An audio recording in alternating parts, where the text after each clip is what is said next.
I spent most of my life in the business world, working for companies all over Southern California, primarily in San Diego County, but all over the country, frankly. I've been on the board of directors of a number of large companies.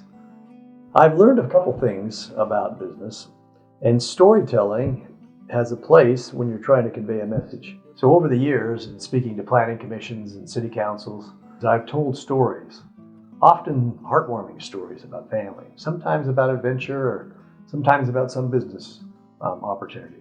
But stories are a very effective way to get a point across. It's the story of child slavery that was quite prominent in the 19th century.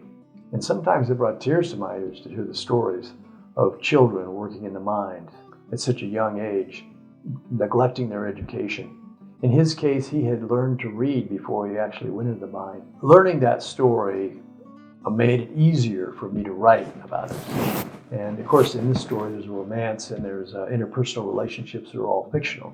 But all the dates, times, and places and the people in the story are real people, real events that changed the history of the UK. Several years ago, I had written a series of stories, Christmas stories. And my mom, who was sick with cancer, asked me if I might read some of these stories to her. So I hopped on a plane in San Diego and flew to Louisiana. Over the next week, I read her all 16 stories, and she told me about a family that I knew nothing about. My mom had been an orphan, and she told me about her birth family who lived in a little town in Wyoming. At the end of that time, she asked that when she passed away that she might be buried in the cemetery that they had set aside in this little town. So we agreed. And a short time later, she did pass away. We flew to Wyoming. She was buried in this cemetery. And I was interested to note that the largest two tombstones in the entire cemetery were my great-great-grandparents. I knew nothing about them. I never even heard their names before, but was fascinated to learn more about them. So with Salt Lake being less than 100 miles away and having the biggest genealogical library in the world, we took a trip down to Salt Lake for the remainder of that day, and I went through the genealogical library and learned an amazing amount of information about them. And the very next day, we went back to that little town. I met with a historian, and we went through everything she had. And so that started me on a course to investigate and study that family for about 2.5 years. The main character is a little boy named Tommy Wright. And if you look on the cover of the book, you'll see his great-great-great-great-grandson, who happens to also be 7, which is the age Tommy was when he went into the mine. The conditions in the mine were absolutely horrific. Entered the mine before sunrise and came out after sunset. It was a horrific experience. At the end of that first part 1, there's a horrible accident called the Silkstone tragedy that happened just outside of Barnsley when 26 children died. And he felt partially responsible for that. Part 2 and part 3 are 15, 20 years later when he's an adult. And so the rest of the book is about him being an adult and fighting against child labor. He's very successful, together with his mom, the efforts they made at fighting child labor.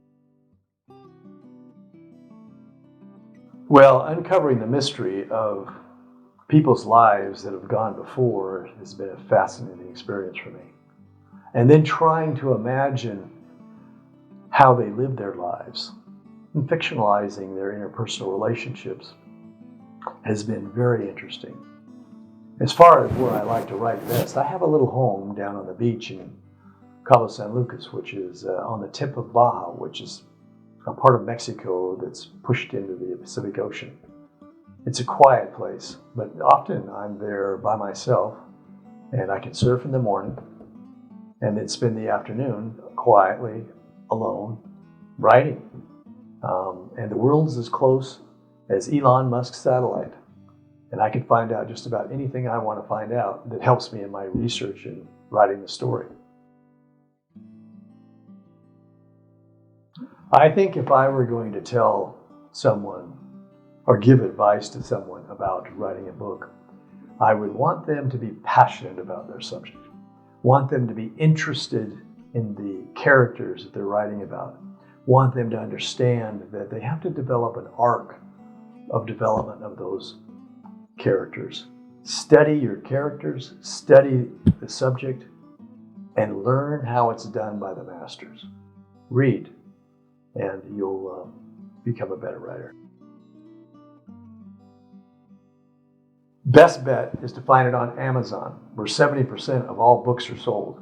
But it will be in all bookstores around the world, any place where they speak English, in the UK, in America, anywhere.